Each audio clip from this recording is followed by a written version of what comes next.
ये कहानी उस भारतीय जासूस की है जो नाम, धर्म और पहचान बदलकर पाकिस्तान के अंदर पहुंचा। पाकिस्तान की फौज में भर्ती हुआ, मेजर रैंक तक पहुंच गया। पाकिस्तान के अंदर पाकिस्तान की लड़की से इश्क हुआ, पाकिस्तान में ही बच्चे को जन्म दिया। फिर पाकिस्तान के अंदर मौजूद भारत के एक दूसरे जासूस की गलती की वजह से पकड़ा गया। उसके बाद कई वर्षों तक अनगिनत यात्राओं को सहा और अपने हम वतन न लौटकर पाकिस्तान की सरजमी पर ही उसने अंतिम सांसें ली।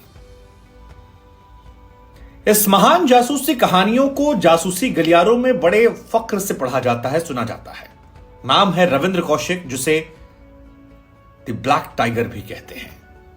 एक था टाइगर फिल्म जो आई थी, वो इसी जासूस पर आधारित थी और आज हम आपको इसकी कहानी सुनाने वाले हैं। किसी और देश में जाकर जासूसी करना कोई बहुत बड़ी बात नहीं है, क्योंकि दुनिया के ज्यादातर देश एक दूसरे मुल्कों में अपने जासूस भेजते हैं। लेकिन जासूस का पहुंचना, फौज में शामिल होना और फिर फौज में एक बहुत बड़े अधिकारी बन जाना, यह आम बात नहीं है। और यही बात है कि रविंद्र कौशिक को यह खास बनाती है। रविंद्र कौशिक पर 2 किताबें भी आई। पहली किताब मिशन टू पाकिस्तान और दूसरी किताब intelligence agent to Pakistan. Ravindra Kaushik का जन्म जो हुआ था वो 11 अप्रैल साल 1952 को राजस्थान के श्री गंगानगर में हुआ था। स्कूल में राजस्थान में इन्होंने पढ़ाई की। बचपन एक सामान्य बच्चे की तरह था, राजस्थान में ही खेले पढ़े भले। लेकिन थिएटर से इन्हें बहुत प्यार था और थिएटर करने के लिए ये लखनऊ पहुंचे थे, जब कहते हैं कि एक कार्यक्रम के दौरान रॉ के किसी अधिकारी की इन पर नजर गई और उसने ये देखा कि ये लड़का जो है ये अभिनय में शानदार है, मिमिक्री जो है वो शानदार करता है और पल में अपने आप को ऐसे बदल लेता है कि कोई पहचान ही ना पाए कि पिछले पल यही वो लड़का था। और यहीं से रॉ को ये पसंद आए और फिर इनकी कहानी रॉ में बदल गई। इसके बाद बीकॉम में इन्होंने ग्रेजुएशन की और ग्रेजुएशन के बाद अपने माता पिता से कहा कि वो दिल्ली जा रहे हैं किसी काम के सिलसिले में। 2 साल दिल्ली रॉ में इनकी ट्रेनिंग हुई। कहा जाता है कि यह बहुत कड़ी ट्रेनिंग थी, क्योंकि रविंद्र कौशिक पंजाबी भाषा को पहले समझते थे, फिर इन्हें उर्दू भी सिखाई गई और उर्दू के साथ साथ मुस्लिम रीति रिवाजों में इन्हें ढाल दिया गया। सीखने की ललक और समझने की शक्ति ने इन्हें एक बेहतर जासूस बना दिया। और ये कहते हैं कि कुछ ही वक्त में पाकिस्तान को इन्होंने इतनी बखूबी से समझ लिया जो एक आम औसत पाकिस्तानी भी नहीं जानता होगा। पाकिस्तान और मुस्लिम रीति रिवाजों से ये रग रग से वाकिफ हो चुके थे और इस दौरान उर्दू भाषा पर इनकी पकड़ अच्छी हो चुकी थी, वहां की पंजाबी भाषा पकड़ अच्छी हो चुकी थी, इस्लाम के बारे में जानकारियां मिल चुकी थी। और पाकिस्तान भेजे जाने से पहले इन्हें दुबई में कुछ समय रखा गया और दुबई के साथ साथ इन्हें सऊदी अरब और कुछ और मुस्लिम देशों में भेजा गया, जहां जाकर इन्हें चेक किया गया कि क्या ये वाकई ढल गए हैं उस तरीके से जैसा इनको ट्रेनिंग मिली है। इसके बाद आया साल 1975, जब रविंद्र कौशिक को नया नाम, नई पहचान और नई जगह दी गई। नया नाम नबी अहमद। रविंद्र कौशिक से नबी अहमद बन गए। राजस्थान की श्रीगंगानगर से इनका नया पता जो था वो इस्लामाबाद कर दिया गया। और नए नाम नए पते के साथ आपको जानकर हैरानी होगी कि इनका खतना भी करवाया गया ताकि इन पर किसी को भी शक न हो सके और इंडियन रिकॉर्ड्स इनके सारे हमेशा के लिए मिटा दिए गए। रविंद्र कौशिक, जिनका नाम नबी अहमद था, इसके बाद वो कराची पहुंचते हैं। कराची जाकर कराची यूनिवर्सिटी में एडमिशन लेते हैं, वहां से LLB की पढ़ाई करते हैं। अब क्योंकि जासूसी करने का इनको बड़ा शौक था और इसी काम के लिए वो भेजे गए थे, तो इन्हें लगा कि अगर मैं सेना में शामिल हो जाता हूं तो मेरे लिए जासूसी करना बाएं हाथ का खेल हो जाएगा। और लॉ की पढ़ाई करने के बाद अकाउंट्स डिपार्टमेंट में ये कमीशन होते हैं। वहां से अच्छा काम करने के बाद, क्योंकि ये बहुत तेज तर्रार थे और पाकिस्तान के ही हो गए थे, किसी को शक नहीं था, तो इनको जल्दी जल्दी प्रमोशन मिले और ये पहुंच गए मेजर रैंक पर, जिस दौरान इन्होंने भारत को तमाम गोपनीय जानकारियां लगातार प्रोवाइड करवाई। कहते हैं कि इसी बीच नबी अहमद यानी रविंद्र कौशिक को पाकिस्तान में ही एक लड़की अमानत से इश्क हो जाता है।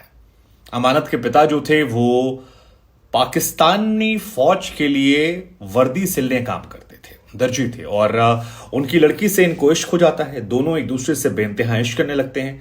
घर वालों की रजामंदी से इनकी शादी हो जाती है और इस शादी के बाद इनका एक बच्चा भी होता है। ये कहते हैं कि अमानत को कभी पता नहीं लग पाया कि अमानत किसके साथ रह रही थी। वो हमेशा ये मानती रही कि उसका पति नबी अहमद है और पूरे इस कार्यकाल के दौरान कभी भी उसे रविंद्र कौशिक के बारे में पता नहीं लगा। उसे कभी एहसास नहीं हुआ कि जिस शख्स से उसने मोहब्बत की या निकाह किया वो भारतीय है, पाकिस्तानी नहीं, वो नबी अहमद नहीं। अगर आप रविंद्र कौशिक के कीर्तिमानों के बारे में जानना चाहते हैं तो हम आपको बता दें कि 1971 में बांग्लादेश के बंटवारे के बाद भारत और पाकिस्तान में तनाव जो है वो चरम पर था। पाकिस्तानी फौज गुस्साई हुई थी, भारत को अस्थिर करना चाहती थी और पंजाब में खासतौर पर उसने अपनी भूमिका सक्रिय कर दी थी। पाकिस्तानी फौज जब भी कोई प्लानिंग करती भारत को परेशान करने के लिए, कोई हमला करवाने के लिए, तो कहते हैं कि भारतीय फौज को उस बारे में जानकारी लग जाती थी और कई सारे पाकिस्तान के ऑपरेशन ऐसे थे जो असफल हो गए। और इस बीच में जितने भी ऑपरेशन असफल हुए या जितने भी खुफिया जानकारियां मिली जिससे भारत पाकिस्तान से 2 कदम आगे रहा, उसके पीछे यही रविंद्र कौशिक थे जो पाकिस्तान में नबी अहमद थे।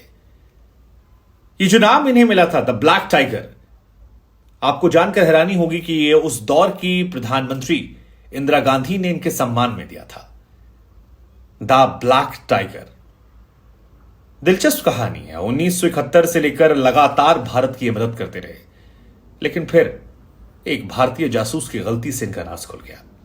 हालांकि आपको जानकर हैरानी होगी कि जासूसी का जो पर्दाफाश हुआ था वो रविंद्र कौशिक की गलती से कभी नहीं हुआ। रविंद्र कौशिक ने भारत को तमाम इंफॉर्मेशन भेजी, लेकिन कभी भी पाकिस्तान में कोई भी अधिकारी इन्हें पकड़ नहीं पाया। ये पकड़े तब गए जब भारत की तरफ से एक और जासूस इनायत को इनकी मदद के लिए पाकिस्तान भेजा गया और भारत से वो भी डिप्लॉय हुआ। लेकिन कहते हैं कि वो शख्स जासूसी में थोड़ा कच्चा था और उसकी लापरवाही की वजह से पाकिस्तान के अधिकारियों ने उस शख्स को पकड़ लिया। इसके बाद पाकिस्तानी फौज ने जब टॉर्चर किया उगलवाने के लिए राज, तो उस राज उगलवाने के दौरान वो शख्स टूट जाता है और धीरे धीरे सारे राज जो है वो खोल देता है। वो बताता है कि कैसे भारत की तरफ से एक जासूस पाकिस्तान में प्लांट किया गया जो पाकिस्तान की फौज तक पहुंच चुका है, बड़ा अधिकारी है। इसके बाद पाकिस्तान की तरफ से एक ट्रैप डाला गया जहां पर उस जासूस के जरिए रविंद्र को बुलाया जाता है और एक पार्क में मिलने बुलाते हैं जहां पर रविंद्र पहुंचते हैं और पाकिस्तान की फौज उन्हें वहां पर गिरफ्तार कर लेती है। द ब्लैक टाइगर का राज जो है वो 29 साल की उम्र में खुल जाता है। हालांकि उस वक्त उनकी उम्र कम थी और जासूसी के आरोप में गिरफ्तार कर लिया गया। शुरुआत में उन्हें सजाए मौत सुनाई गई, लेकिन सजाए मौत को बाद में पाकिस्तान के अंदर आजीवन कारावास से बदल दिया गया और वहां से लेकर अंतिम क्षणों तक वो पाकिस्तान में ही। हालांकि आपको यह जानकर हैरानी होगी कि जासूसी का जो पर्दाफाश हुआ था वो रविंद्र कौशिक की गलती से कभी नहीं हुआ। रविंद्र कौशिक ने भारत को तमाम इंफॉर्मेशन भेजी, लेकिन कभी भी पाकिस्तान में कोई भी अधिकारी इन्हें पकड़ नहीं पाया। ये पकड़े तब गए जब भारत की तरफ से एक और जासूस इनायत को इनकी मदद के लिए पाकिस्तान भेजा गया और भारत से वो भी डिप्लॉय हुआ। लेकिन कहते हैं कि वो शख्स जासूसी में थोड़ा कच्चा था और उसकी लापरवाही की वजह से पाकिस्तान के अधिकारियों ने उस शख्स को पकड़ लिया। इसके बाद पाकिस्तानी फौज ने जब टॉर्चर किया उगलवाने के लिए राज, तो उस राज उगलवाने के दौरान वो शख्स टूट जाता है और धीरे धीरे सारे राज जो है वो खोल देता है। वो बताता है कि कैसे भारत की तरफ से एक जासूस पाकिस्तान में प्लांट किया गया जो पाकिस्तान की फौज तक पहुंच चुका है, बड़ा अधिकारी है। इसके बाद पाकिस्तान की तरफ से एक ट्रैप डाला गया जहां पर उस जासूस के जरिए रविंद्र को बुलाया जाता है और एक पार्क में मिलने बुलाते हैं जहां पर रविंद्र पहुंचते हैं और पाकिस्तान की फौज उन्हें वहां पर गिरफ्तार कर लेती है। द ब्लैक टाइगर का राज जो है वो 29 साल की उम्र में खुल जाता है। हालांकि उस वक्त उनकी उम्र कम थी और जासूसी के आरोप में गिरफ्तार कर लिया गया। शुरुआत में उन्हें सजाए मौत सुनाई गई, लेकिन सजाए मौत को बाद में पाकिस्तान के अंदर आजीवन कारावास से बदल दिया गया और वहां से लेकर अंतिम क्षणों तक वो पाकिस्तान में ही रहे, वहीं मर गए।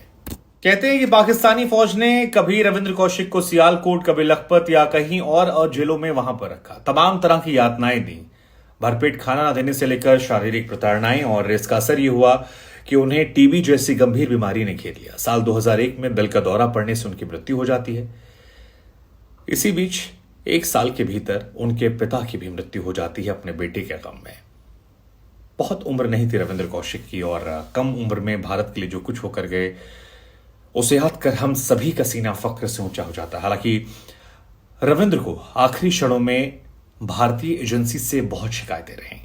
1987 में गिरफ्तार किए जाने से लेकर 2001 में मृत्यु तक ये कहा जाता है कि रविंद्र कौशिक ने उस दौर की भारत सरकार को तमाम बार खत लिखे, तमाम बार भारत सरकार उस दौर में जो थी उससे अपील की कि उन्हें बचाया जाए, लेकिन भारत सरकार ने मानो उन्हें त्याग दिया था। उनकी खोज खबर नहीं की गई, उनके बारे में कोई जानकारियां नहीं ली गई। ये कहा जाता है कि यह नियम होता है कि जासूसी में पकड़े जाने पर सरकार पल्ला झाड़ लेती है, और यह कोई भी सरकार हो। हालांकि रविंद्र ने अपनी मृत्यु से पहले जो खत लिखा था, जिसे कई अखबारों ने, हिंदुस्तान टाइम्स और टेलीग्राफ ने छापा भी था, उसमें लिखा कि अगर वो अमेरिका जैसे देश के लिए काम करते तो शायद उन्हें छुड़ा लिया था 2-3 दिन के अंदर ही। लेकिन भारत जैसे बड़े देश के लिए इतनी बड़ी कुर्बानी देने के बावजूद उन्हें त्याग देना, ये उनके लिए तो खत था और वो उनके लिए एक सदमे जैसा था। रविंद्र कौशिक का परिवार जो है वो भी लगातार सरकार से मांग करता रहा कि सरकार उन्हें छुड़वा ले। उस दौर की सरकारों में कहते हैं कि उनकी मां लगातार जाया करती थी 1987 से लेकर, और समय समय पर वो सरकारों से जब पूछती कि क्या किया जा रहा है तो ये होता कि पाकिस्तान से बातचीत चल रही है। लेकिन ये बातचीत कहां तक चली, क्या हुआ, कितनी कहानी आगे बढ़ी, इस बारे में कोई जानकारी नहीं मिली। कहते हैं कि शुरुआत में रविंद्र कौशिक के परिवार को 500 रुपए की आर्थिक मदद दी जाती थी, लेकिन बाद में ये मदद बढ़ाकर 2000 हो गई। लेकिन 1996 के आसपास जब उनकी माता जी की मृत्यु हो जाती है, उसके बाद सरकार की तरफ से ये मदद भी बंद कर दी गई। तो उस दौर की तत्कालीन सरकारों पर ये आरोप लगते हैं, और इसको लेकर कई बार जब लोग ये खबरें पढ़ते हैं तो नाराज हो जाते हैं। कई लोग सुरक्षा से जुड़े हुए कहते हैं कि सरकारों के हाथ में कुछ होता नहीं है, क्योंकि जब जासूस तैयार किए जाते तो उन्हें बताया जाता है कि आप उस पेशे में जा रहे हैं जहां पर शायद नाम ना मिले, तकलीफें मिले, लेकिन जानने वाले जानते हैं कि आपने देश के लिए क्या किया। उनकी मां अक्सर कहती थी कि 20,000 हिंदुस्तानियों को उसने बचाया है, लेकिन उसके बेटे को बचाने के लिए कुछ नहीं किया गया। खैर, रविंद्र कौशिक भले ही ना बचे हों, लेकिन वो हमारे बीच में अजर अमर हैं। और हिंदुस्तान में जब भी जासूसी की बात कही जाएगी, जब भी जासूसों का इतिहास लिखा जाएगा, उन लोगों का इतिहास जिन्होंने भारत के लिए कुछ किया, तो उन अनसंग हीरो में इनका नाम सबसे पहले टॉप पर आएगा। सलाम रविंद्र कौशिक जी को।